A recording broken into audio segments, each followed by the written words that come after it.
ছাত্ৰ-ছাত্ৰীসকল second unit টেষ্টত chapter 5, 6 and 7 আহিব ছ'চিয়েল চায়েন্সৰ। তেনে কিছুমান মই কমন পৰা কুৱেশ্যন দিবলৈ ওলাইছোঁ। চুনামি শব্দৰ অৰ্থ ব্যাখ্যা কৰা। ইয়াৰ উত্তৰ হ'ব চুনামি শব্দটো এটা জাপানী শব্দ। জাপানী ভাষাত চু মানে পোতাশ্ৰয় আৰু নামি মানে এটা, গতিকে ইয়াৰ অৰ্থ হ'ল সাগৰৰ পোতাশ্ৰয়ত উঠা ঢৌ। তাৰপিছত জাপানত সঘনাই কিয় চুনামি হয়? জাপান দেশখন প্ৰশান্ত মহাসাগৰীয় আগ্নেয়শিলাৰ অৱস্থা।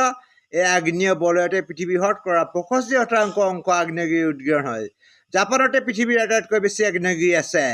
ভূমিকম্প আৰু আগ্নেয়গিৰি হ'ব পাৰে, চুনামিও সঘনে হয়। That's all, thank U.